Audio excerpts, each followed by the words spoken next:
Bắt đầu vào sân nha. Sân khách đây. Đây sân nhà đấy nhá. Sân nhà Chiêu Ly đấy nhá. Cho đây. Cho tỉnh ra. Thả đi. Cho tao nè. Đó. Ô, nóng của trời ơi. Sao này khác thế mà.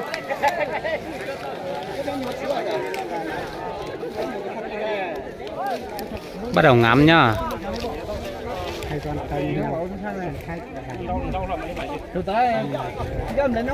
To như nhau nhá, sân khách dày một tí thôi.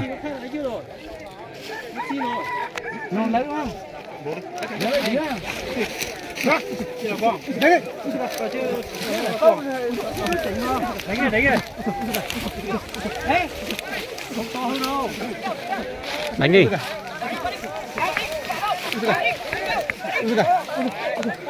Chứ mà bắn bây giờ, chứ mà bắn. Trên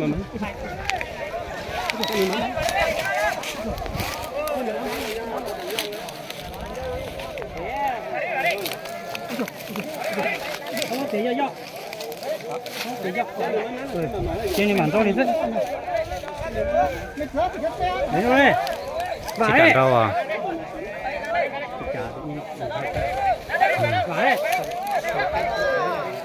Đánh đi. Mất chỉ nhà rồi. Câu tới chỉ tới à.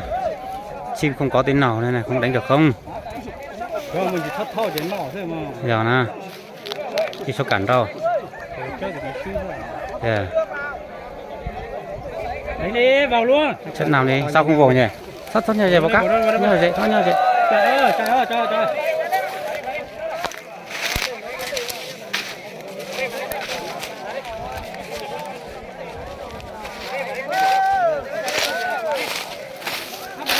Đây thấy rõ hơn.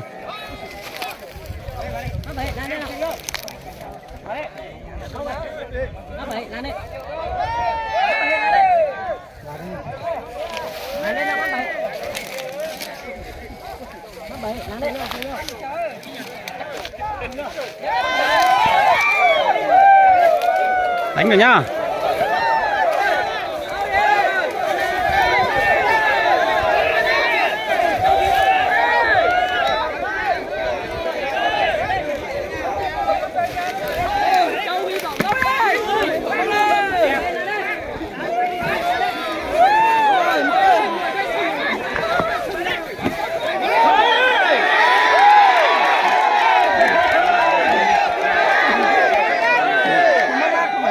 Mong ăn nha.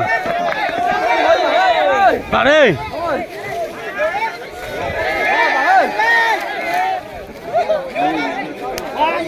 Anh rất hay nhá.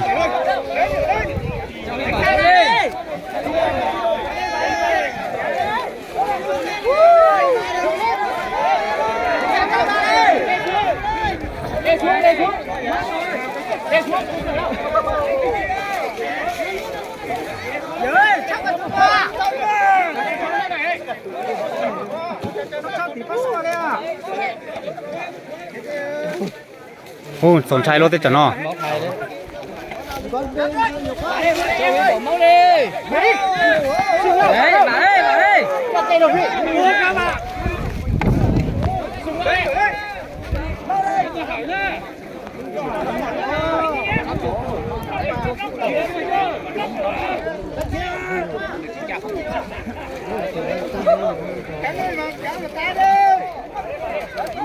Sổng chai ơi, tao cái kia đâu.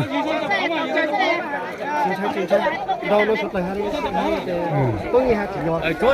Khía to, tao kế đi.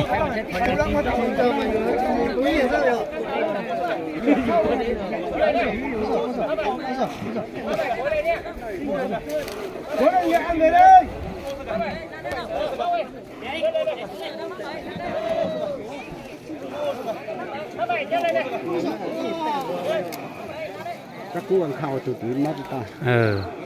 Sáng máu tới khởi nè. Dạ.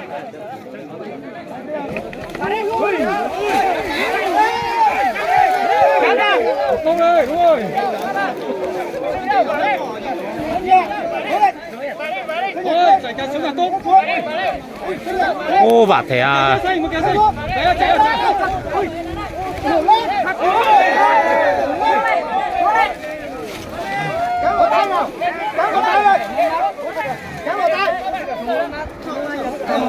không máu được rồi.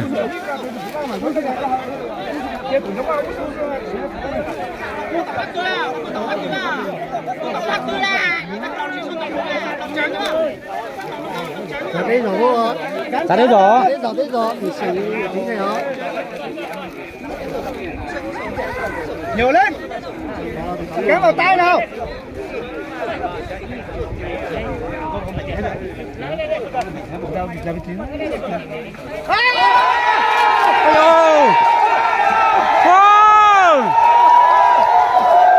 Sân khách thua nhá.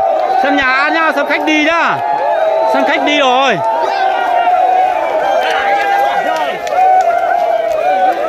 Sân khách đi rồi. Sân khách đi rồi.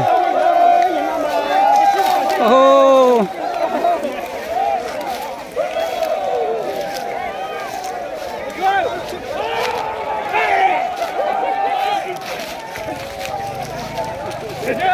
Oh.